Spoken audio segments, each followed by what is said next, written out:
자, 벌써 이제 날씨가 좀 풀렸어. 아, V9 교재 작업. 이게 참 어려운 작업이네. 이번 주 안에는 내가 반드시 마무리 지어야 되는데, 사실 이 V9 교재 작업이 거의 3,000페이지에 달하는 원고 분량을 지금 500페이지를 넘기지 않으려고 내가 지금 압축하고 있는 단계야. 그래서 사실 그러다 보니까 지난번 우리 OT 촬영용으로 했었던 기출문제에서 6가지 어휘학습법 원칙 잡았었지. 자, 최근에 변화된 수능 영어. 이제 지금 내가 예상으로는 조만간 EBS 교재가 나올 거라고 보는데, 자, EBS 교재가 몰라, 이제 요즘에 이런 소문도 좀 들린다? 각하가 좀 쉽게 내라고 했대, 수능을. 그런 게 이제 11월 수능에 실제적으로 영향을 줄지 안 줄지는 모르겠지만, EBS 교재가 쉬워질 가능성도 좀 있어. 근데 만약에 작년 9월이나 11월 수능, 그러니까 참 정부의 정책이라는 게 혼란스러운 게 뭐냐면, 오늘은 또 교실제 수업 발표했지. 중고등학교 2014년부터 전면적으로 교실제 수업으로 바꾼다고 해서 대학 수업으로.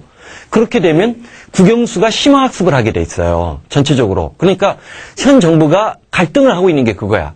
전체적인 학력 수준의 저하를 어떻게 막을 것이냐. 고급 인재를 키워야 왜? 인적 자원만이 대한민국의 유일한 재산인 나라니까. 한편으로는 그러면서도 사교육을 또 억제해야 돼.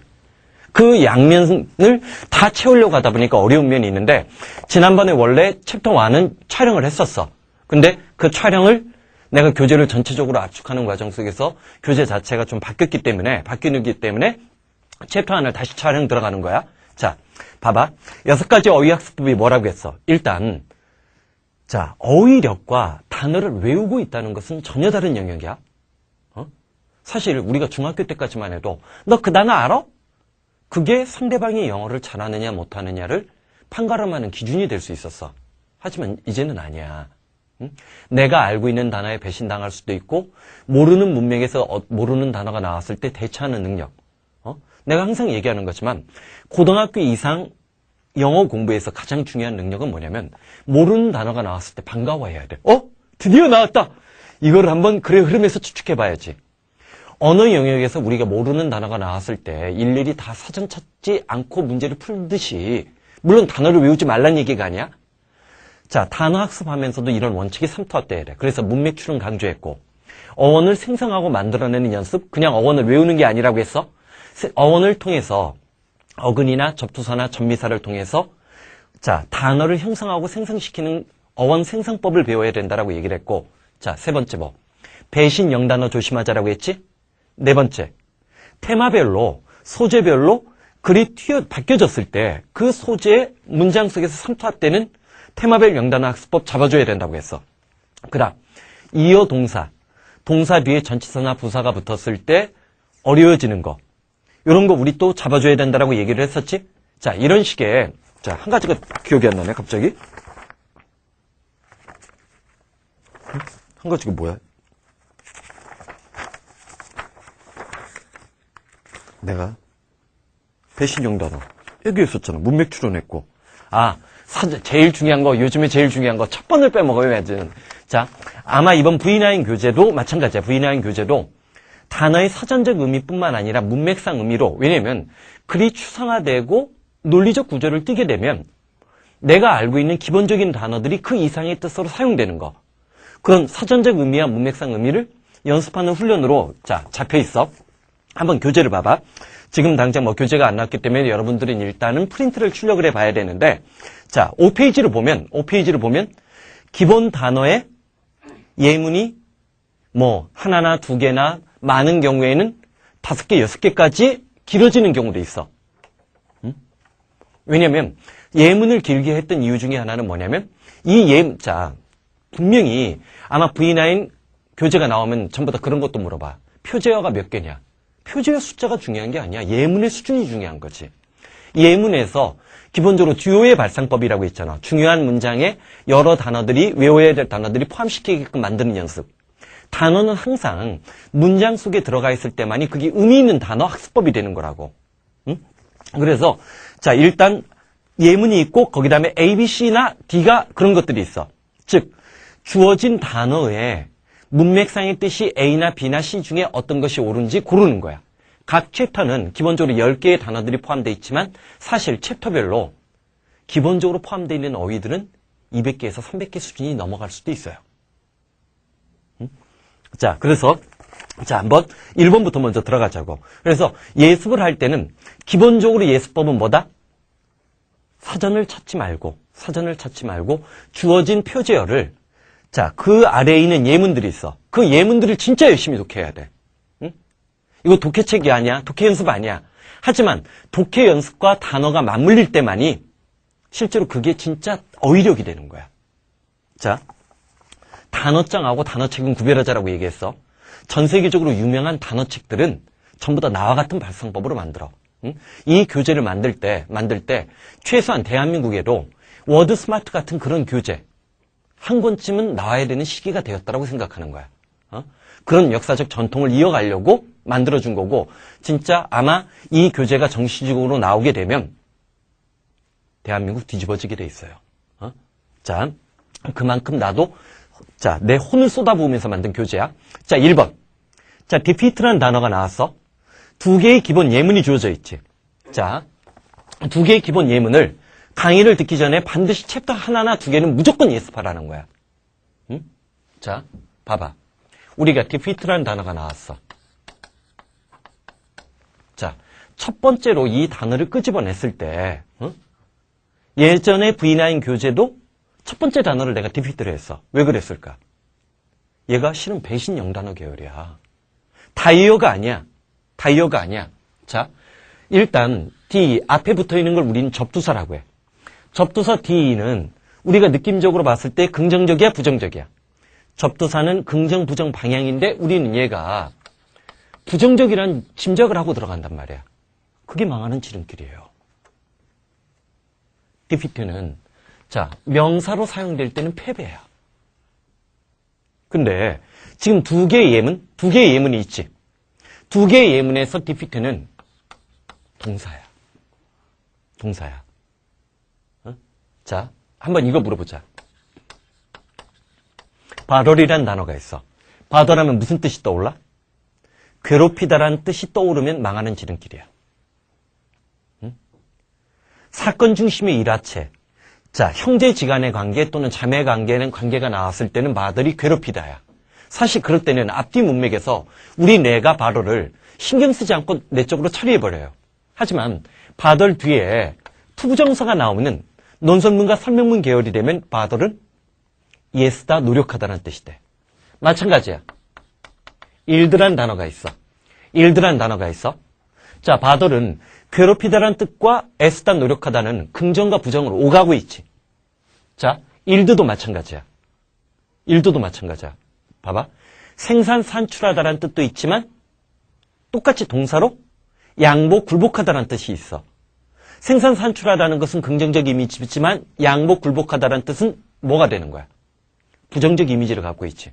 그걸 느껴주라는 거야. 그러면 자, defeat가 명사일 땐 패배인데 동사일 때 뜻 한번 짐작해 들어가 보자고. 자, 제퍼슨이 아담스를 디피트했어.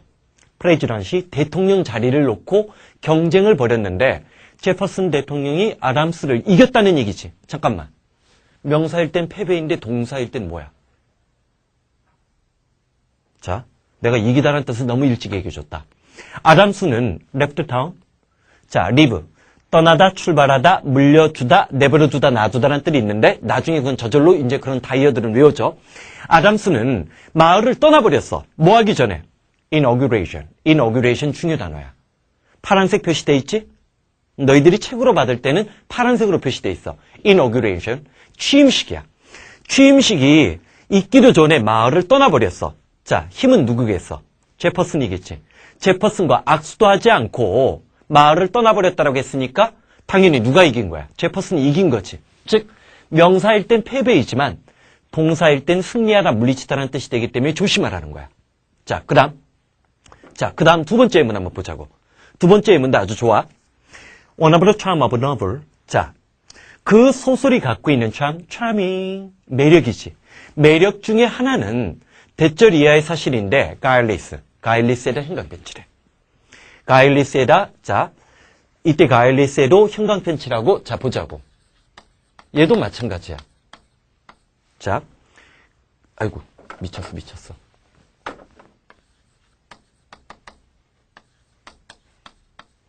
LES는 아까 defeat는 뭐라고 했어? 접두사라고 했지. 반면에 가일 다음에 LES가 붙은 게 뭐가 되는 거야? 부정의 전미사지. 얘는 말꼬리지. 근데 일반적으로 우리가 LES가 붙으면 우리 맨날 신경 쓰는 게 얘야. careless. 조심성 없는. 하지만 조금이라도 제대로 공부한 사람은 프라이스 리스트 때 우리가 조심해야 될 거를 알아. 가격을 매길 수 없을 정도로 값비싼이지. 마찬가지로 카운트리스.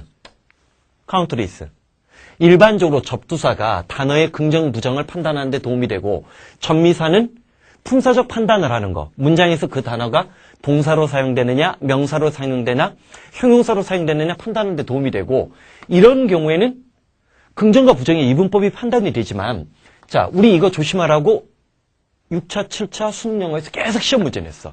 그러면 수능영어 어려워지면 가일리스 같은 거 낸다는 거예요. 이제는. 자, 봐봐. 프라이스 리스는 뭐야? 가격을 매길 수 없을 정도로 값비싼이지. 카운트 리스. 수를 헤아릴 수 없을 정도로 많으냐. 이때 가일리스 히어로인데 봐봐.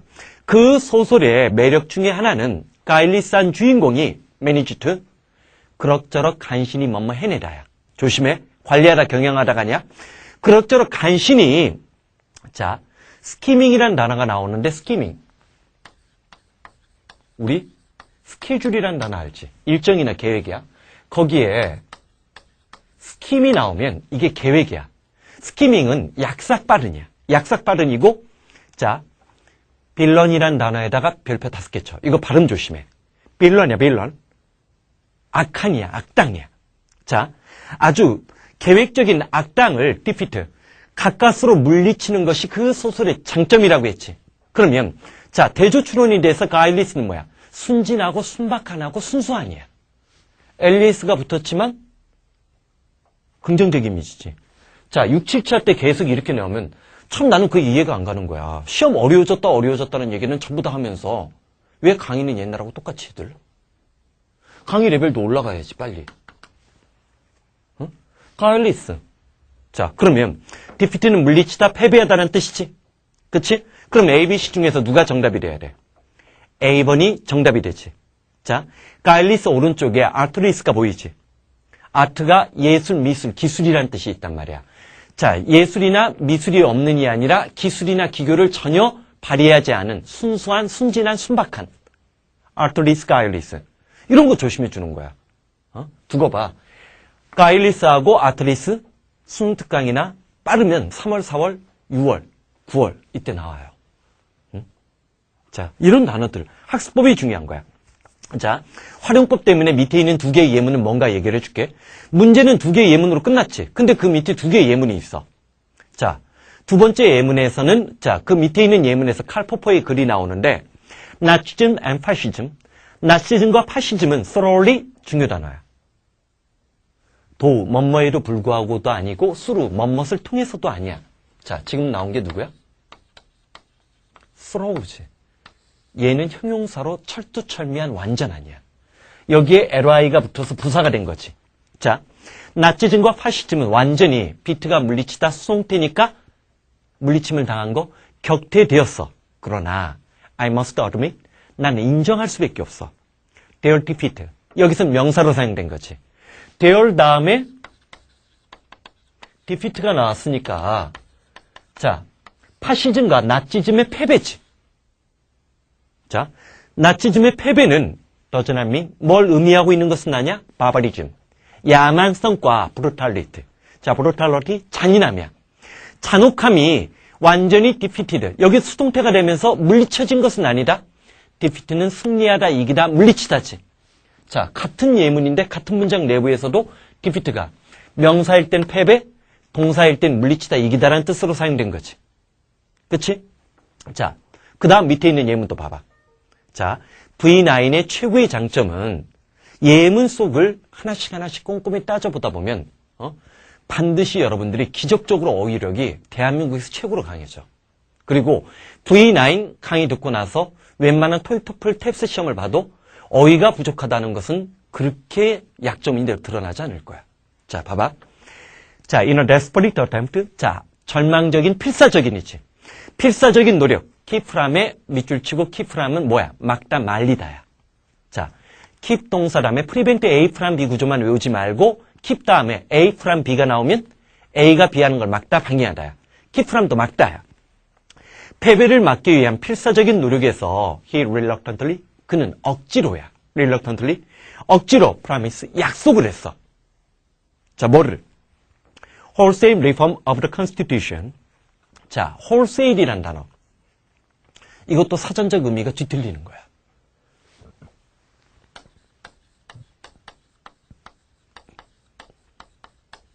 대한민국 싸구려 단어장. 응? 이거야 전부 다. 리테일은 소매, 홀세일은 물건을 한꺼번에 파는 거 도매. 그러면 도매 개혁이야? 요즘에 이집트에서 민주화를 요구하는 시위가 일어나는데 그거하고 지금 비슷한 상황 아니야. 그러면 무바라크 이집트 대통령이 도매로 팔아넘겨? 홀세일이 여기서는 도매란 뜻 말고 자 홀세일 그 다음 또 누가 있다라고 했어? wholehearted 진심으로. 이거 조심하라고 했어. 수능에서 누가 나왔기 때문에. half-hearted 자 내켜하지 않는 무관심하게 이거 조심하라고 했지. wholehearted는 진심으로라고 얘기를 했고 일반적으로 낮은 수준에서는 낮은 수준이 아니라 평균적으로 예전 수능 수준에서는 얘가 제일 중요해요. wholesome이 뭐야? 건전한 건강한이기 때문에. 자 이때 wholesale은 뭐가 되는 거야? 자 wholesale 뭐라고 했어? 도매 진심으로 wholesome. 첫 번째 단계에선 얘가 조심해야 돼. 건전한 건강한. 하지만 wholesale이 여기서는 전체적인이지 constitution은 헌법이야. 자, 패배를 막기 위한 필사적인 노력에서 그는 억지로 헌법을 전체적으로 개정할 것이라고 헌법을 전면적으로 개정하고 바꿀 것을 자, 마지못해 억지로 reluctantly 억지로 약속을 했다는 얘기지. 그러면 밑에 있는 두 번째 두 가지 예문은 문제가 끝나고 난 다음 예문은 응용 예문이라고 생각을 하면 돼. 오케이? 문제 풀 때는 알 필요가 없겠지만 그래도 그 예문까지도 다 살펴보면 지금 봐봐. 내가 중요한 단어 지금 딱 한 문제 푸는데 계속 지금 단어 설명이 이렇게 길어지지. 응? 자, 이게 V9의 최고의 장점이에요. V9은 대학원, 미국 유학 가는 시험에서도 여러분들에게 도움을 줄 거야. 자, 봐봐.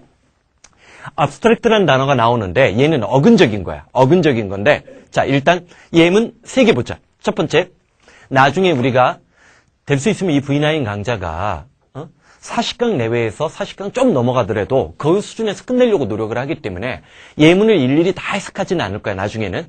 오늘은 첫 시간이기 때문에 V9 교재를 자기가 예습하고 활용하는 법을 제대로 알려주고 싶은 거야. 자, 봐봐.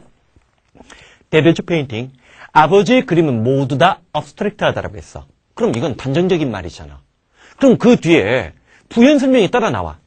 We can tell. 텔에 예쁜 동그라미 치고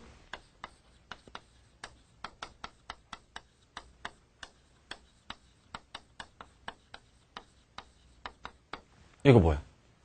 난 네가 말한 것을 말할 수가 없어요. 난 네가 말한 것을 왜 말할 수 없어? 벙어리야? 뭐? 이거야? 나도 네가 말한 것을 말할 수 없다. 아, 근데 뭔데 뭐 그거야? 자, 봐봐. 텔이 능력과 가능의 표현 다음에 텔이 나오면 얘는 1, 2, 3. 세 가지 뜻이고 특히 두 번째 뜻은 공무원 시험이나 토익 같은 데서도 굉장히 좋아해요. 그리고 나는 이 두 번째 뜻이 내가 이런 예언 항상 기억해둬. 빈칸 넣기 문제의 최고 난이도 문제를 만들 수 있는 출제 포인트야. 자, 텔 다음에 A from B가 나와. 그러면 자, 나 같으면 요즘에 빈칸 넣기 출제 기법 알지? 글 중간이나 글 끄트머리를 빈칸으로 내버려. 얘 글 중간에 빈칸 내버려. 그럼 우린 프람을 뭐뭐로부터라고 밖에 생각을 안 해요. 텔은 말하다로 해석할 거고. 빈칸 넣기에서 위력을 떨칠 거야. 자, 텔은 자, 능력과 가능, can이나 be able to, possible 같은 그런 능력과 가능의 표현 다음에 텔이 주어지면 텔은 세 가지 뜻으로 표현해. 알다, 이해하다. 두 번째, 구별하다. 세 번째가 알려주다야. 뭐라고 했어? 알다, 이해하다. 구별하다, 알려주다. 봐봐. 우리는 알 수 없었어. 자, what? be supposed to는 예정, 의무, 가능, 추측이야. 뭐라고 했어? 예정, 의무, 가능, 추측. 자, represent. represent도 조심해. 자, 얘는 뒤에 표제어로도 한번 다뤄. 이게 망하는 지름길이야. represent에서 대표하다, representative, 국민의 대표, 국회의원. 물어보자. 수능 18년의 역사 동안 정치 관련 소재가 거의 나올까? 거의 안 나올까? 거의 안 나와요. 왜 안 나온 뜻을 그렇게 열심히 해요? represent가 대표하다는 뜻으로 가리키는 사람들은 수능 영어계에서 은퇴해야 돼. 전부 다 중학생이나 가르치라고 해. 아니 중학생도 못 가르친다 요즘에는. 초딩이나 가르쳐야 돼.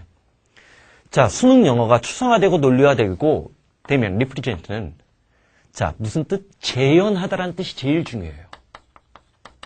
재현하다, 표현하다.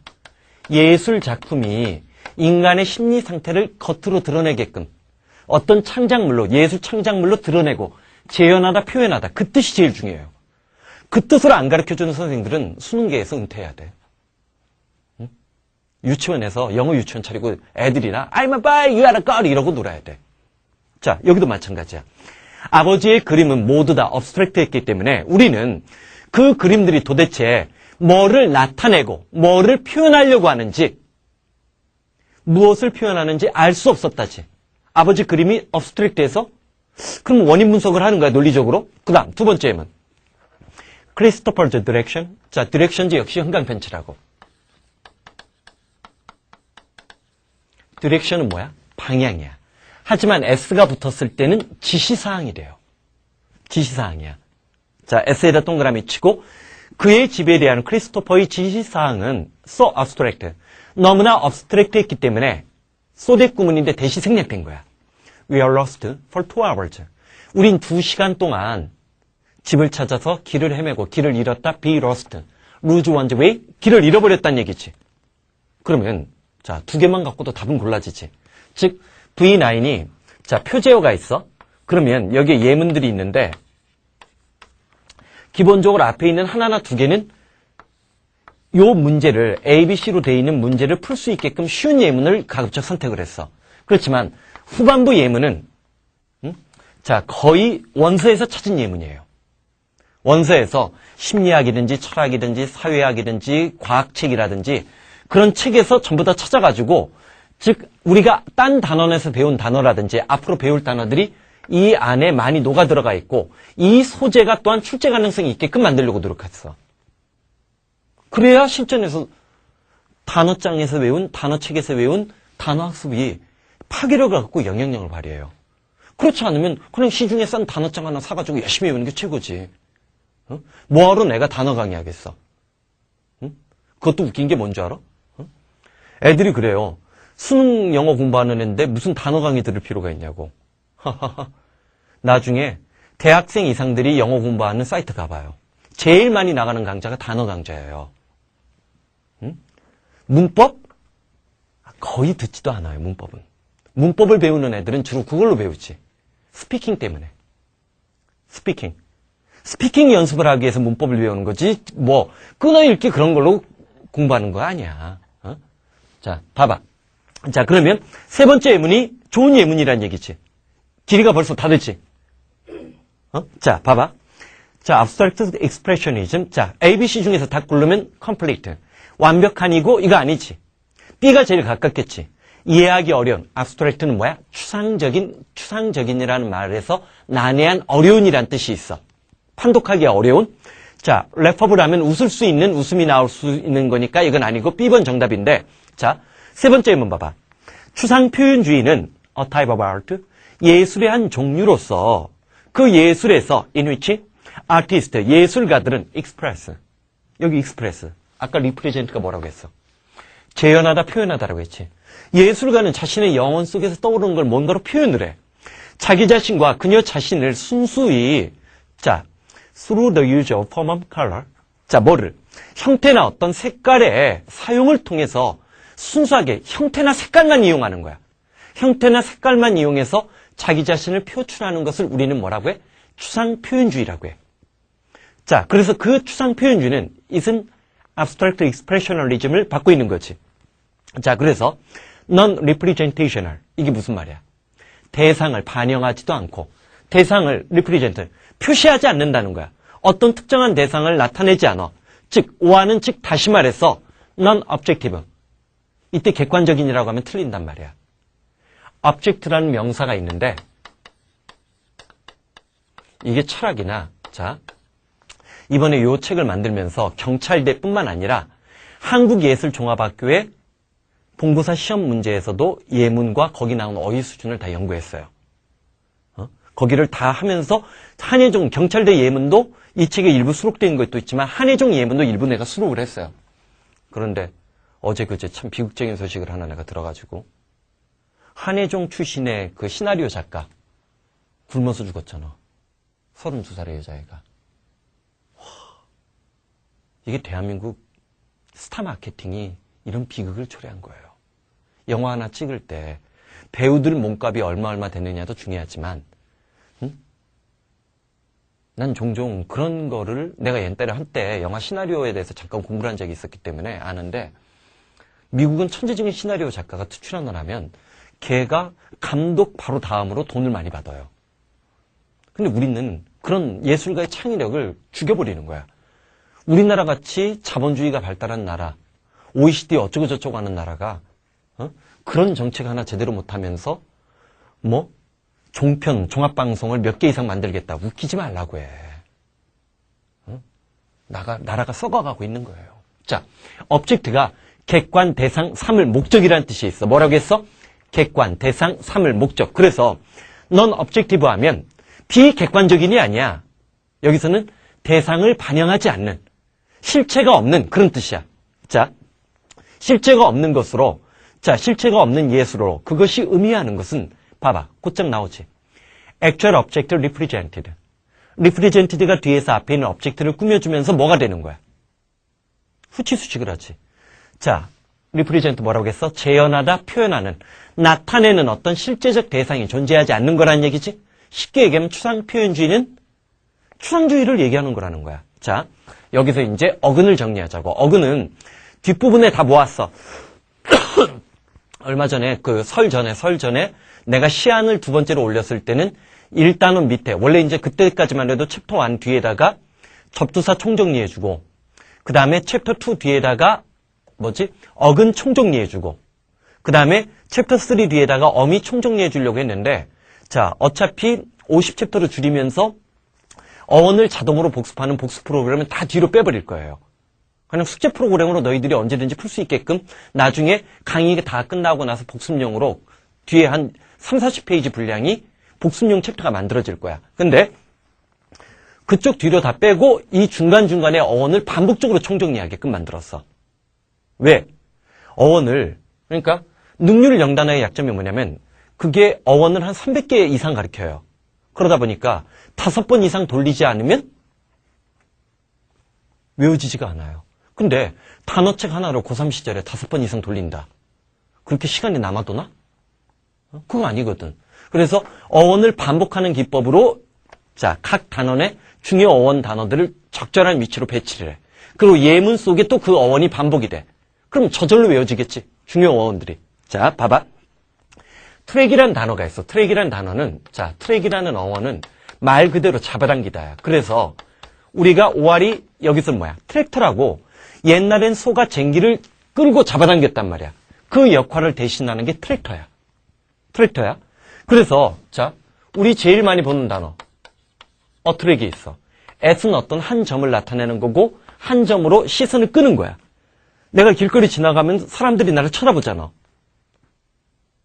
나 같은 사람을 어트랙티브 하다라고 하지. 지랄하지 말라고? 자, 어트랙은 시선을 끌다지. 시선을 끌다야. 그 다음에 그럼 생각해봐. 추출하다 뽑아내다라는 단어가 있는데 자, 지금 V9의 장점이 보이지? 거기 앞에 밑줄이 있지.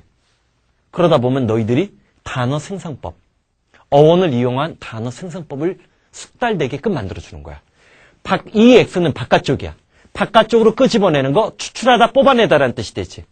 그러면 뺄 때마다 빼다는 자, 큰 수에서 작은 수를 빼는 거야, 위에서. 그러니까 뭐가 되는 거야? subtract. SUB가 있겠지.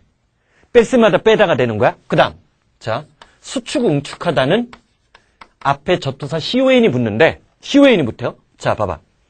물건을 사려는 사람과 팔려는 사람을 한 자리에 모아. CON이나 common together 함께 해야. 모으는 거야, 모으는 거. 그러면, 자, 수축, 응축하다도 되지. 널로 와, 물건 사는 거. 동사일 때는 수축, 응축하다. 명사일 때는 계약이란 뜻이 만들어지는 거지. 그치? 그 다음. 자, 얘의 반대말이라고 해도 좋아. 우리는 디스라는 접두사가 부정적 이미지가 있다는 거 보이잖아. 자, 잡아당긴 거를 다 흐트러버리는 거지.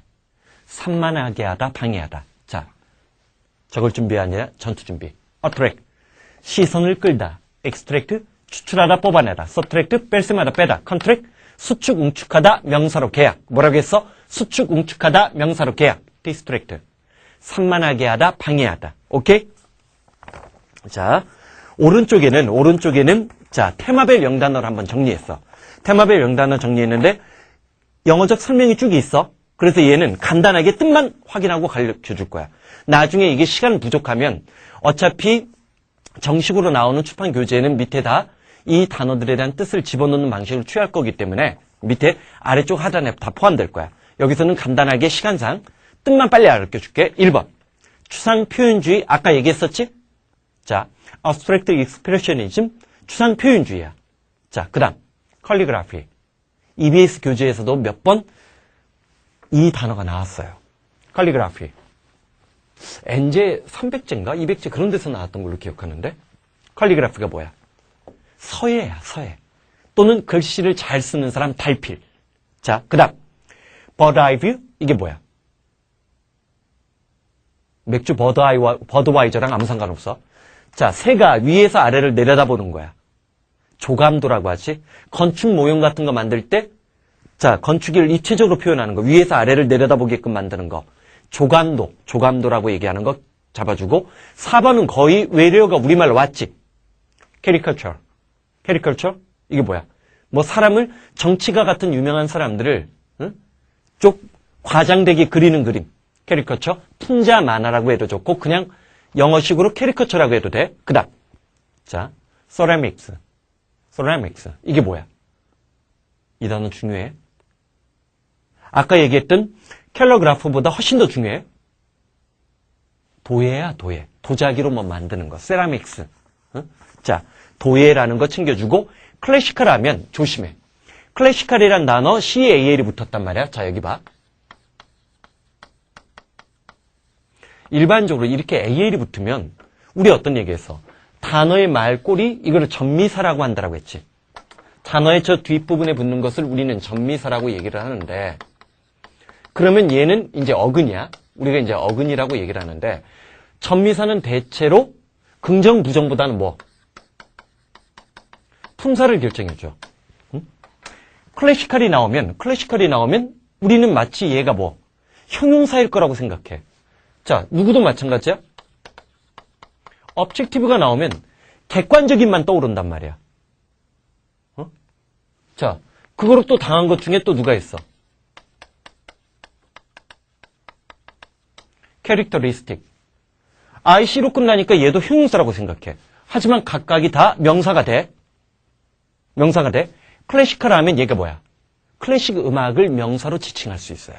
명사로는 클래식 음악을 지칭하는 거고 형용사일 때는 고전시대, 그리스 로마 시대를 지칭하는 거야. 고전시대 또는 문학적 장르에서 고전주의에, 문학이나 예술 장르에서 고전주의에. 자, objective도 목표, 목적이란 명사가 있지. characteristic. 얘는 무슨 뜻이야? 특징이라는 명사가 되지? 조심해. 자, 마치 얘네들이 형용사, 전미사 같이 느껴지지만 자, 단어의 품사는 항상 변화가는 거야. 자, 그 다음 커머셜 아티스트 하면 상업미술가. 큐비즘. 그냥 큐비즘이라고 하기도 하고 입체파. 그 다음 임프레셔니즘. 한때 우리나라에서 미술전 많이 했기 때문에 시험이나 모의고사, 수능에서도 몇 번 나왔어. 인상파지? 인상파. 그 다음 파인 아트. 파인 아트 하면 예술이나 미술품을 지칭하는데 보통 순수 예술 작품이야. 상업적 지향성이 없는 순수 미술, 순수 예술을 나타낼 때 파인 아트 같은 말을 쓰는 거. 그 다음 아이콘. 우리가 아이콘이란 말 참 많이 쓰지. 컴퓨터 관련해서. 근데 원래 아이콘의 어원은 뭘까? 자, 아이콘은 초상화인데 원래 초상인데 옛날에 중세시대만 해도 그림의 주인공들은 귀족의 인물화 아니면 전부 다 성경적인 거였어요. 그래서 그런 성화, 자, 성인 군자, 그러니까 예수님이나 성모 마리아 같은 사람들을 그린 예술 작품들을 우리는 뭐라고 해? 아이콘이라고 얘기를 해요. 그리고 초상 아이콘이라는 단어 챙겨주고, 퍼스펙티브, 얘가 뭐야? 이건 수능에서도 나왔어. 우리가 앞에서 했어. 첫날 첫 시간 했지? 퍼스펙티브. 전망, 관점 말고 원근법이라는 뜻 잡으라고 했잖아. 수능에서 모의고사에서 평가원 모의고사에서 원근법이라는 뜻으로 퍼스펙티브는 2번 나왔어요. 언제 또 나올지 몰라. 기출문제. 자, 봐봐. 언어나 술이랑 다르게 영어는 기출문제를 지금 다시 풀어도 별 효과가 없어. 왜? 기출문제가 다 쉽거든. 작년 것 빼놓고는 의미 없어요.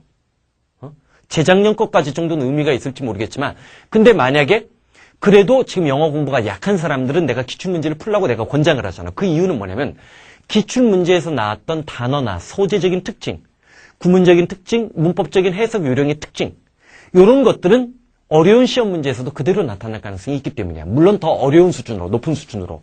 오케이? 자, 퍼스펙티브 원근법 꼭 챙겨주고 랜드스케이프가 풍경화라면 풍경화나 풍경을 지칭해. 작년 6월인가 9월 달에는 풍경으로만 나왔어, 그냥. 반면에 14번의 포트레이트는 자, 얘는 뭐야? 인물화나 초상화. 인물화랑 초상화가 어떻게 달라? 초상화는 여기까지. 인물화는 뭐 상반신이라든지 전체적으로 다 그릴 수 있는 거. 그 다음 팝아트. 거기 나오지? 앤디 워홀이라는 사람 첫 번째 줄에 뭐야? 팝아트? 앤디 워홀이 마돈나 같은 사람 그리고 존 F 케네디 등장인물 그려가지고 어떤 대중예술의 어떤 세속적인 면을 극단적으로 예술적 수준을 수화시킨 거. 이 팝아트는 왜 중요하냐? 작년에 우리나라에서 전시회 했어요. 그리고 알아도 팝아트의 진원지가 어디야? 미국이에요. 우리나라 교수들 다 미국 유학파야. 무슨 말인지 알겠어요? 우리는 팝아트가 대단한 예술이라고 생각하지 않지만 출제위원으로 들어가시는 분들은 팝아트라는 문화에 노출되었고 팝아트 관련으로 미국 대학원에서 레포트 써낸 사람이에요. 무슨 말인지 알겠어요? 그 사람들의 시선이 중요한 거야. 응? 자, 그 다음. 자, 카툰 만화지? 코믹 스트립도 만화인데 카툰은 그냥 일반적인 만화나 만화책이고 코믹 스트립은 자, 이게 뭐야? 우리 신문 같은 데 보면 4컷이나 5컷짜리 연재 만화를 얘기를 할 때 자, 코믹 스트립이라는 단어 쓰는 거 챙겨줘. 자, 넘어가자. 이런 테마별 영단어는 계속 단원 중간중간에 포함되어 있어. 자, 그 다음 봐. 처음 시간보다 처음에 이거 제대로 사용법 알려주려고 하다 보니까 시간이 많이 가네. 자, 3번 단어 뭐 이상한 거 못 느껴? 내 평소의 인간성으로 따져보면 테이블? 식탁? 자, 왜 내가 테이블이라는 단어를 챕터 1에다 집어넣느냐? 이게 바로 배신형 단어예요. 자, 작년 9월 평가원 모의고사 때 그리고 지금까지도 몰라 이제 내가 이제 내 강의가 이제 슬슬 펄이 졌기 때문에 많이 고치겠지. 동사로 배기 뭐라고 했어? 돕다, 도와주다, 후원하다라고 했지. 자기 자신을 돕는 거, 자기 자신이 뭐뭐하기 위해서 돕는 거, 뭐뭐하는 것을 원하다, 뭐뭐하기 위해서 애쓰다, 노력하다. 뜻 조심하라고 했지. 그치? 백이 중요한 것은 동사로 사용될 때 뜻이 중요한 거야. 여기도 마찬가지야. 테이블. 자, 기본 2개의 예문이 있지. 2개의 예문이 있지. 2개의 예문에서 테이블이 전부 다 첫 번째 예문은 decide 다음에 to 테이블이야. 뭐뭐 할 것을 결정하다지. 그럼 얘 동사로 사용된 거지? 식탁이 아니야. 그 다음에 두 번째 예문에서도 자, once it was tabled. 그러면 비동사 다음에 tabled도 나왔으니까 수동태지. 동사로 테이블이 뭐냐는 거야. 그리고 A, B, C를 봐. 밑에 있는 보기 봐봐. 이어 동사를 이런 식으로 정리해주고 있지. set aside. 이런 식으로 이어 동사 해야 되지. 맨날 그리고 이어 동사 어려운 놈은 내지도 않아요. 나도 기억도 안 나. 응? 진짜 필요한 놈 실전적으로 문맥상에서 왜냐면 자, 우리 알 거야. 동사 다음에 전치사가 나왔을 땐 이 두 놈이 붙어 있어요. 그치? 붙어 있고 그 뒤에 전치사 뒤에 명사가 와, 일반적으로. 뭐 딱 다닥다닥 붙어 있는 게 아니라 look at 같은 경우 이거지. 반면에 동사 부사의 경우에는 아무리 이어 동사 외워도 대명사 같은 경우 중간에 들어갈 수도 있어. 대명사나 명사. 그리고 저 뒤에 부사가 따라 나올 수도 있어. 응? 사실 영어 굉장히 잘하는 사람도 진짜 실전에서 전치사랑 부사를 구별하라고 얘기를 하면 왜? 동사 부사가 이렇게도 되거든. 응? 그러면 겉보기에 요거랑 요거가 구별이 안 될 수도 있어요. 쉬운 문제 아니야. 학자들 사이에서도 왜냐면 어떤 놈은 부사로도 쓰이고 어떤 놈은 또 부사이면서도 동시에 전치사로도 쓰이기 때문에 그래. 자, 이런 공부들. 이게 중요한 게 아니야. 이런 거 맨날 열심히 외운다고 해서 되는 게 아니야. 예문 속에서 실전 속에서 자꾸만 이어 동사가 눈에 보이게끔 하는 훈련이 중요한 거야. 자, 한번 테이블 들어가 보자고. 스튜던트 카운슬 얘가 뭐야? 학생회예요. 우리로 따지면. 학생자율위원회. 자, 학생회는 결정을 했어. 테이블 하기로. 테이블 하기로 결정을 했는데 issue of a huge band to hire. 자, for the prom. 이때 프롬이 뭐야? 프롬. 자, 프롬. 미국은 졸업식 할 때, 지금 이제 뭐 졸업식 한다고 어제 그제 뭐부터 계속 얘기하더라고. 할 때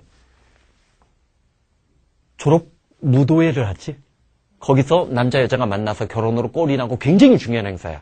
그걸 프롬이라고 하는 거야. 프롬. 무도회야. 자, 그러면 학생회는 무도회를 위해서 어떤 밴드를 고용할지 여부에 관한 쟁점을 테이블하기로 결정을 했다라고 했어.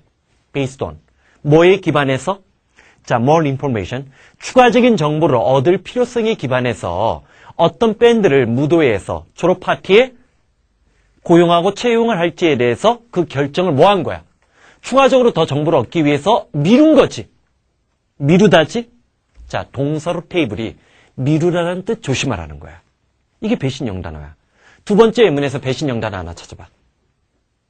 3개 있다. 여기는 배신 영단어가. 다이어라고 부르는. 자, 스트레스가 있어. 그리고 비리 있고 듀가 있어요. 응? 예습 제대로 안 해? V9은 문제를 맞았느냐 틀렸느냐가 중요한 게 아니라고 했어. 사실 V9이야말로 진짜 감독회의 최고의 교재지. 응? 아마 대한민국에서 감독회 하는 사람들 참 많거든? 하지만 V9보다 더 좋은 감독회 교재는 없을 거야.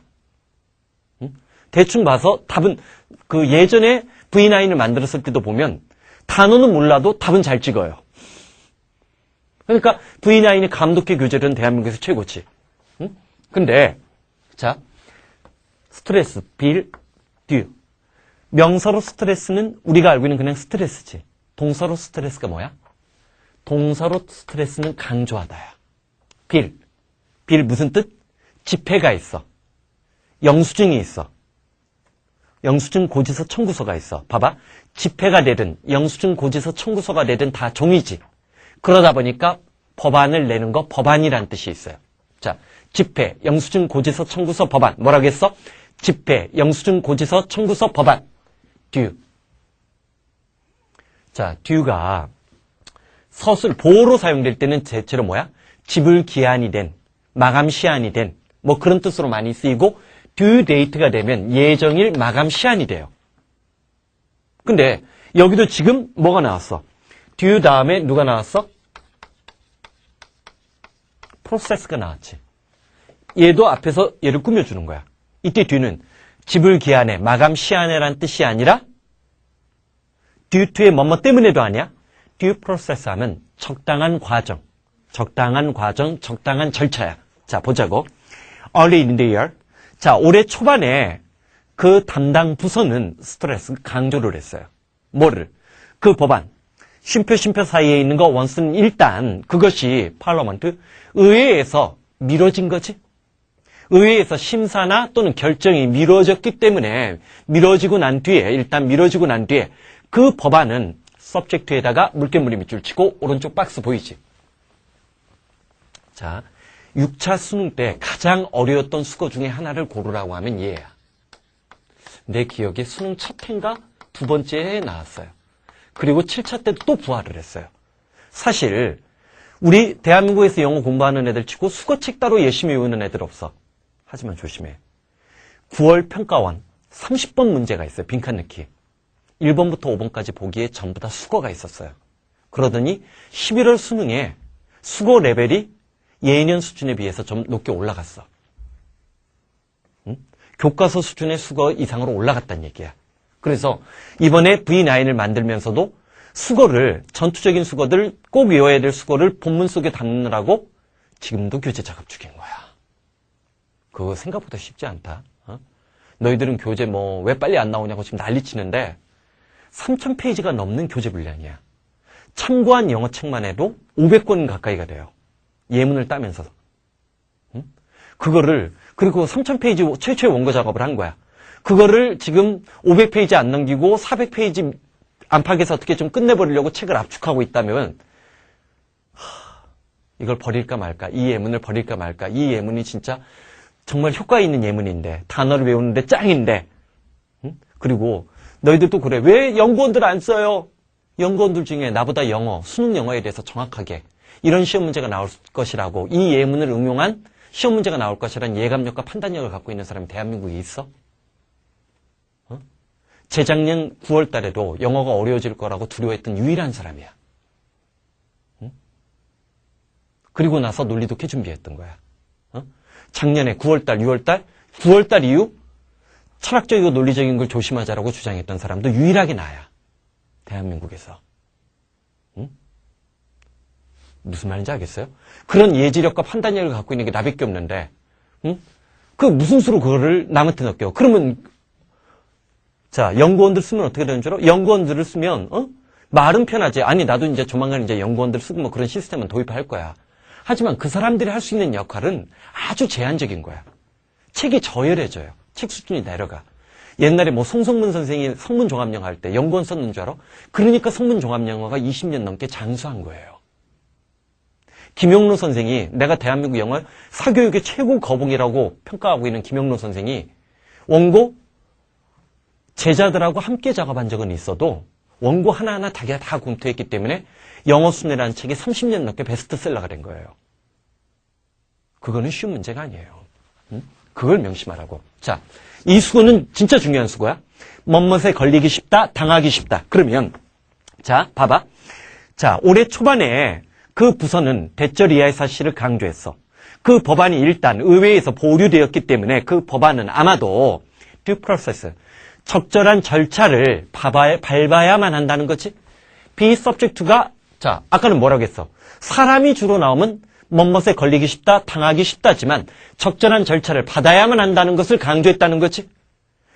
자, 봐봐. 어쨌든 행정부가 있고 이 글은 맥락상 그런 거잖아. 입법부에 어떤 법안을 넘겼어.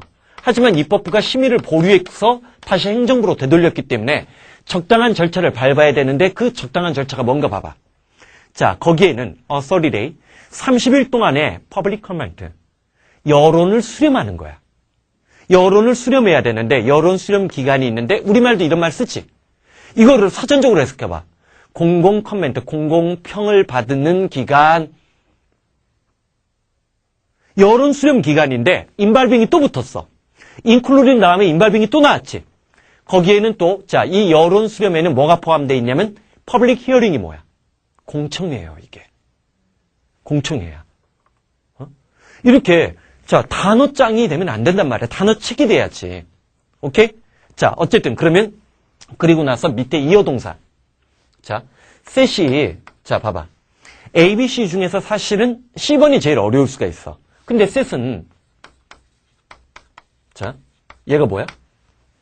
이땐 명사야. 세트 테이블 하면 밥상을 차리다, 식탁을 차리다지. 자, 그러면, 자, 일단, 셋업은 세우다, 설치하다야. 차려놓고 뭔가를 세워놓은 거야. 세워놓는 거야? 설치하다지. 반면에, 자, set aside가 나왔어. 그러면, 옆에다 놓은 거지. 옆으로 뺀 거지. 보류하다, 연기하다, 배제하다지. 보류하다, 연기하다, 배제하다. 자, said about이 어렵다라고 생각하는데 about이 부사일 때 어디 근처, 어디 부근이 있어요. 그러니까 어떤 일을 하려고 준비한 상태에서 근처까지 간 거야. said about이 뭐야? 시작하다야. 시작하다, 착수하다. 어떤 일을 시작하다, 착수하다. 수능 영어 공부 시작하면 자, 일단 손이 어디까지는 가야 돼? V9에 가거나 437에 가야지. 필연적으로. 오케이? 자, 그다음. 자, 3번은 답은 set aside, 보류하다는 뜻이 돼. 그다음 4번. peculiar. 자, 얘도 V9에서 살아남은, 예전 V9에서 살아남은 단어인데, 자, 어떤 사람들은 이런 쉬운 단어들 왜 하냐고 하는데, 아니야. 자, 수능 출제위원들이 한때 스페셜하고 스페시픽을 냈어요. 왜 냈는데? 어휘 선택형 문제로 왜 얘가 사랑받았을까? 스페셜은 남다른이야. 남다른 긍정적인 의미, 스페셜, 스페시픽은 고유한 특정한 그것만이 갖고 있느냐. 근데 사실 우리말로 따져봐. 남다른 특징이나 그것만이 갖고 있는 거나 똑같지. 근데 남다르다는 것은 스페셜하면 긍정적인 이미지가 강조되면서 외적으로 단어가 뻗어나간 느낌이 있어. 반면에 스페시픽은 그 안에만 머무르는 거야. 자, 여기 peculiar 한번 잡으러 들어가자. 두 개의 예문. John didn't know. 잭은 알지 못했어. 왜 사람들이 그에게 peculiar looks에 대해 한강 벤치라고 look은 동사일제는 뭐뭐처럼 보이다? 주관적인 추측과 판단을 나타내지만 명사일 때 표정이에요. 피큘리한 표정을 그에게 보이고 있는지 그 이유를 알지 못했어. 자, 뭐 할 때까지? He realized. 그가 그 이상의 사실을 깨달았는데 팬츠가 반드시 복수 쓰는 거 알지? 바지는 두 발을 집어넣어야 되니까 복수야. 바지에 커다란 구멍이 났다는 사실을 깨달을 때까지 잠깐만. 웅덩이에 커다란 바지에 구멍이 났어. 커다란 구멍이 났어. 그러면 사람들이 그 사람을 자, ABC 봐봐. attractive, 매력적인 시선으로 봐? 아니면 unusual, 유별난, 남다른, 이상한이지. 그치? innocent는 뭐야? 환하게 순진무구한 표정으로 쳐다본다는 것도 말은 되겠지만 unusual이 가장 상식적인 판단이지. 두 번째 예문 보자. 자, peculiar. even if, 설령 뭐뭐할지라도지.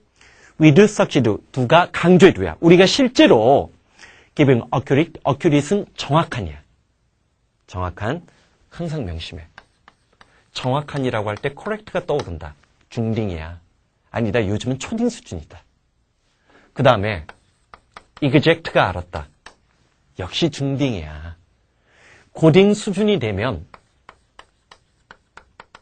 정확한이라고 할 때 precise가 먼저 떠올라야 돼. 그리고 고3 수준이 되면 accurat가 떠올라야 돼. 이게 전부 다 정확한이야. 비록 우리가 account는 얘도 다이어 계열이지만 여기서는 견해만 생각하자. 견해. What happened in our dream? 우리 꿈속에서 도대체 무슨 일이 일어났는지에 대해서 우리가 정확한 설명이다. 여긴 설명이 낫겠다. 설명을 제공해 주는데 비록 우리가 성공할지라도 usually impossible, 대체로 불가능하다고 했어. 뭐가? recall to mind. 자, recall. 순자야, 영자야 이름을 다시 부르는 거 과거의 추억을 회상하다, 기억하다지? 자, 근데 recall에 자, to mind가 나왔는데 사실은 목적어가 뒤로 빠진 거예요. 마음속으로 뭘 회상하고 기억하기는 불가능해. 자, peculiar atmosphere. peculiar. 이때 atmosphere란 단어는 항상 머릿속에 두 가지 이미지. 자연과학적인 소재가 나오면 대기권. 사람 관련 소재가 나오면 분위기지. 자, peculiar한 분위기. 너들이 그 꿈이 갖고 있는 peculiar한 분위기를 마음속에 peculiar한 분위기를 목적 후치된 거지. 마음속에 다시금 기억나게끔 만드는 건 불가능해. 그리고 그것을 또한 and 다음에 to 부정사 두 개가 평행구조로 이어져. to mind와 to recall하고 to communicate가 평행구조로 이어지지. 그리고 그것을 다른 사람에게 또한 전달하는 것은 거의 불가능하다는 거지. 꿈에서 도대체 어떤 일이 있었는지 정확한 어카운트 설명을, 어큐리트 정확한 설명을 하는 것이 비록 실제로 성공한다 할지라도 그거를 다시금 마음속에 정확하게 기억을 하고 남에게 전달하는 것은 거의 불가능하다지. 기억날 거야. 꿈꾸다가 깨어나면 깨어난 순간 한 5분? 잠에서 막 깨어나려고 하는 순간 동안에는 꿈이 기억나요. 5분 내지 그 정도에는. 그런데 좀만 지나면 꿈이 우리가 잊어버려요. 그 얘기하는 거 아니야. 그러면 peculiar은 고유한, 독특한, 이상한. 고유한, 독특한, 이상한. 자, 고유한, 독특한, 이상한. 그래서 B번이 제일 적절한 거고 밑에 있는 예문에서 그 밑에 있는 예문은 그냥 자 확인만 하는 차원에서 보자. temperance는 뭐야? 절제야. 절제. 자, 봐봐. temper. 성질, 기질이야. 자, 루즈 원즈 템퍼라면 그래서 우리 화를 내다 많이 봤어요. 반면에 지금 여기 나온 템퍼런스라는 단어가 중요해. 템퍼런스라는 단어가 중요해. 얘가 절제야. 참을 줄 아는 거야. 그러면 나 같으면 이 강의 들으면서 템퍼런스 옆에다가 별표 치고 별표 치고 인템퍼런스를 반드시 적어놔요. 자, 오늘날 자본주의 사회에서 절제할까 무절제한 사람이 더 많을까? 무절제한 사람이 더 많기 때문에 이 단어가 더 중요한 거야. 자, 부정의 접두사가 인이 붙었기 때문에 표제어로 선정되지는 않아. 표제어 몇 개 따지지 말라는 거예요. 그거 아무 의미 없어요. 22,000이란 단어 진짜 대단한 책이거든. 대한민국에서 한 20-30년 동안 대학교 영어 단어장 하면 22,000, 버케블리 22,000을 다 봤어요. 20-30년 동안. 근데 그 단어장도 표제어는 몇 개 안 돼요. 능률복화보다 적어. 왜 그런 줄 알아? 능률복화나 우리나라 단어장은 대부분 단어 개수를 중시하기 때문에 역사적으로 남지 못하는 거예요. 자, 인템퍼런스 무절제 잡아줘. 자, 무절제는 아티스트 클래스, 아티스트이라는 단어가 장인이야. 예술의 장인, 뭐 도자기의 장인. 장인 계급의 유니크, 유일무이한 미덕이라면, 즉 예술가는 넘쳐나지도 않고 모자라지도 않아야 된다는 얘기지. 그치? 반면에 courage, 용기는 자, virtual, 미덕인데 peculiar. 봐봐. 유니크란 단어를 peculiar, 고유한이지. 누구에게만? military class. 군인, 즉 군인 집단이지. 계급이라고 하지 말고 군인 집단의 사람들에게만 고유한 미덕이고 위지럼. 지혜는 그럼 누구를 특징 지어야 돼? 롤러가 통치자예요. 지혜로운 통치자지. 이게 철인 정치, 플라톤, 아리스토텔레스, 중용. 이게 그리스 정치의 맥락이지. 반면에 justice, 정의지. 정의는 네 번째 미덕이 돼야 되는데 그것은 as a whole, 전체로서 사회를 특징 지어야 된다는 거지. 정의로운 사회. 이거 각하의 말씀인데. 공정한 사회. 그래가지고 하버드대 교수가 한국에 와서 연설을 했는데 뭐 강연을 작년인가 했었잖아. 하버드대 교수. 정의란 무엇인가. 그거 중요 출제 소재다. 농구술이나 수능 영어에서. 근데 그 저스티스가 사실은 정치 철학이거든. 하버드대 정치 철학 가르치는 분인데 그 사람이 열풍을 일으키고 그 사람 책이 팔리고 난 다음에 갑자기 각하께서 공정한 사회 얘기하신 거잖아. 자, 왜냐하면 각하도 책을 읽어. 다만 대한민국 고3들은 책을 못 읽지만 요즘에 사람들이 어떤 책에 감동을 받는지는 알아야 된다는 얘기야. 오케이? 자, 이번 타임 그래도 자 5번까지는 넘어가자. 5번까지 절반은 해야 돼. 자, 5번까지는 해야 돼. 봐봐. 자, genius라는 단어가 나왔어. genius. 자, genius. 일부러 이 단어는 알파벳 순서 제일 띠끄머리에 있는 G에 있는 외워야 될 단어를 고른 거야. 자, 보자고. genius가 보이는데 첫 번째 예문. At the age of 50, 50의 나이에 my uncle, 우리 삼촌은 두려워했었어. 뭐를?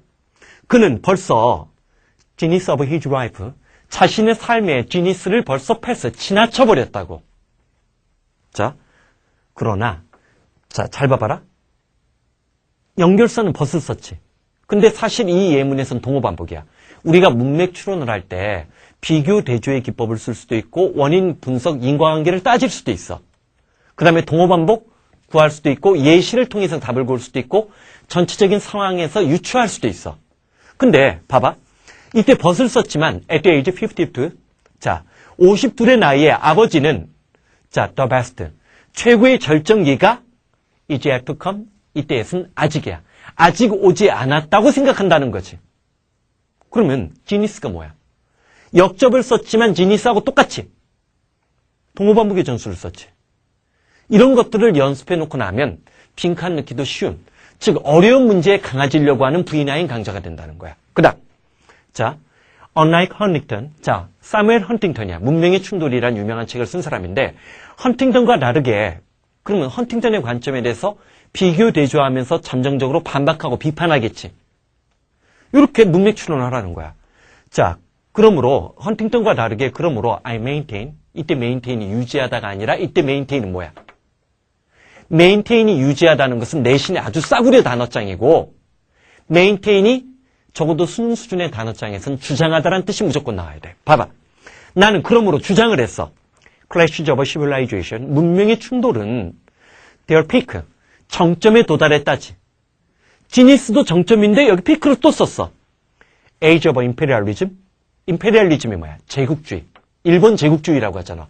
자, 한일전 할 때 일본 애들이 요즘에 우길 승천기를 많이 흔드나? 그래서 기성용이가 거의 뻑큐를 한 거야? 뻑큐에 준하는 욕을, 아니 뭐 원숭이 흉내를 냈다며. 예. 우길 승천기는 우리한테는 좀 치욕적인 거지. 우길 승천기는 봐봐.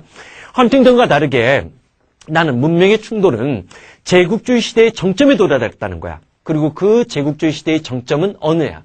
19th century, 19세기와 20세기 초반이었고 그때는 European world, 유럽이라는 세계의 도미넌스, 지배력이에요.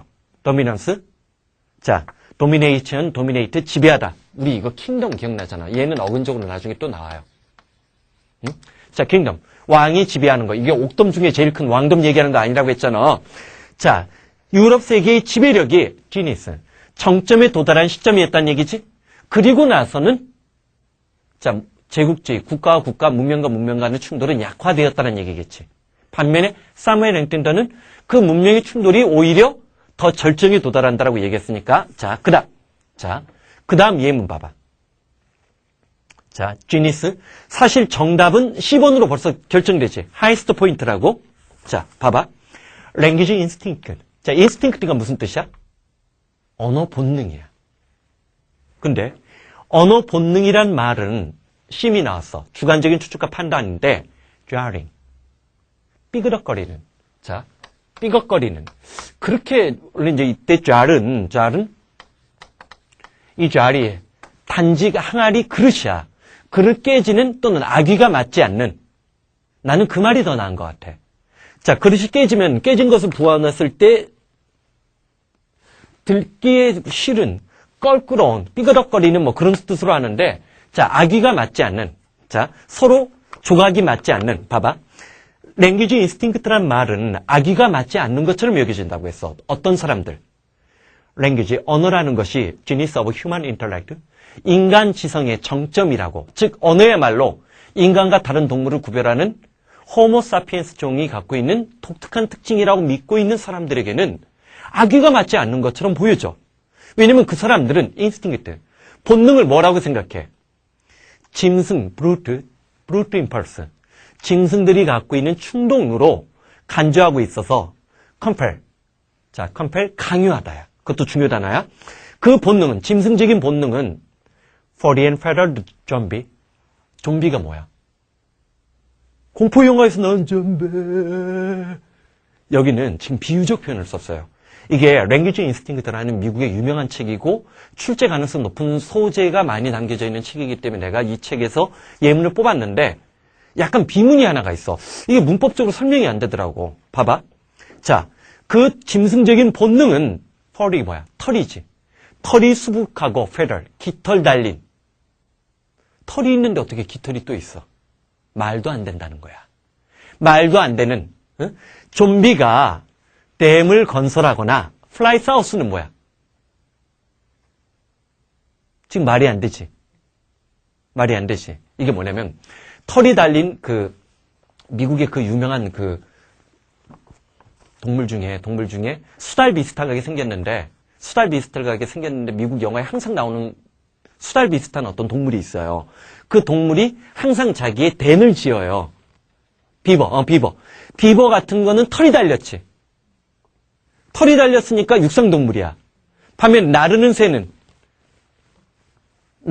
깃털이지. 플라이 사우스 하면 남쪽으로 날아가 버린 거야, 철새로.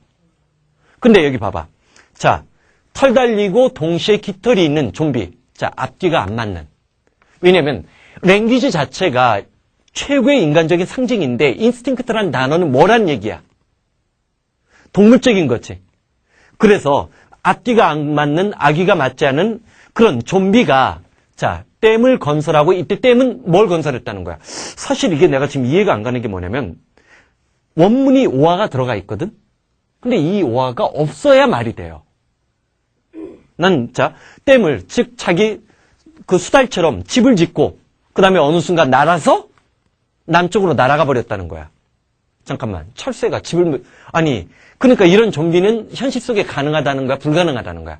불가능한 것을 지금 얘기하는 비유적 표현인데, 이거 내가 알기로는 이 랭귀지 잉글리시가 MIT에서 나왔나? 이거 오탄 것 같은데, 그렇다고 이걸 내가 MIT 출판사한테 물어볼 수도 없고, 하여튼간 원문이 좋아가지고 한 건데, genius. 무슨 뜻? 정점이야. 자, 나봐.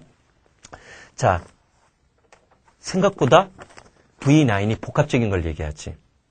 단어의 사전적 의미와 문맥상 의미를 추론하고 어원을 생성하는 기법. 일부러 빈칸을 만들어낸 거야. 접두사나 접미사를 스스로 써보게끔 만들어가지고 어원 생성의 비결을 스스로 깨닫게끔 만들어주고 그 다음 자 뭐를? 배신 영단어. 쉬운 단어의 다양한 뜻을 과정 속에서 계속 정리하게끔 만들어줄 거고 테마별 영단어. 중요한 소재, 예문에서 다양한 소재를 다루기 때문에 너희들이 어떤 소재, 수능에서 자 많은 사람들이 착각하는 게 있어. 작년 9월 11월 달에 빈칸 느낌 문제 어렵게 낼 때 심리학, 철학 냈어요. 그랬더니 그해 12월, 작년 12월이야. 종로 대상 사설 모의고사가 거의 고난도 지문에 그래도 쉬웠지만 수능보다 훨씬 쉬웠지만 2학년 모의고사에서 철학과 심리학 소재를 떼거지로 집어넣었어요. 올해도 그럴까? 수능은 문제은의 출제 방식이 아니에요. 자, 작년에 빈칸에 동어반부 부연 설명으로 풀 수 있는 단락의 전개 방식에 근간한 빈칸 읽기를 많이 냈어. 올해 출제위원, 작년 수능 출제위원하고 똑같은 사람이 또 들어간대? 다른 기법을 쓸 수도 있지. 빈칸 읽기 출제 원리로도. 그런 것까지 염두에 두면서 가르치는 게 진짜 학원 강사예요. 무슨 말인지 알겠어요? 18년 동안 수능 영어 가르치면서 그 전년도 거 열심히 가르쳤다가 그대로 했다가 애들 인생 망가진 경우가 수없이 많은 게 학원계의 역사예요. 오케이? 그 모든 것들을 담아서 테마 독해 방어하려고 노력을 할 것이고 그 다음 이어 동사 잡아주려고 노력을 할 거야. 입체적으로 어휘는 학습이 돼야 돼. 그리고 예문 확실히 다르지? 예문 속에 끊임없이 중요 단어들이 반복되지. 그래서 자 지금 우리가 이거를 40강 내외로 이렇게 끝내려고 최대한 노력을 할 텐데 제일 중요한 건 너희들이 전투적으로 예습을 해야 돼. 그리고 자 나중에 이제 정식 이게 출판본이 나왔을 때 인쇄본이 나왔을 때 밑에 쉬운 예문 같은 경우 한글 해석이 다 들어갈 거기 때문에 그 해석이 들어갈 것이라고 예상되는 그런 지문 같은 경우 해석을 않고 그냥 뛰어넘으면서도 진도를 나갈 수 있어. 오늘은 이 교재 활용법과 이용법이 뭔지에 대해서 정확하게 설명해 주려고 한 거야. 예습법, 복습법. 어떻게 되는지 알겠지? 예습은 뭐야? 미리 한 챕터 이상을 꼭 풀어본다. 자기가 직접 정독해서 감독해 하지 말고 물론 실력이 약한 사람은 첫 단계에서 감독회로 어쩔 수 없어. 그럴 때는 아까 얘기했잖아. 쉬운 예문 2개로 감독회를 해. 그렇지만 자기 영어 실력이 된다라고 믿는 사람들은 세 번째, 네 번째 고난도 원전에서 직접 따온 그런 예문까지도 독해를 하란 말이야. 그리고 복습할 때는 자, 이 예문들이 자연스럽게 해석이 되는지 하면 돼요. 무슨 말인지 알겠어요? 오케이? 자, 고생했어. 자, 화이팅!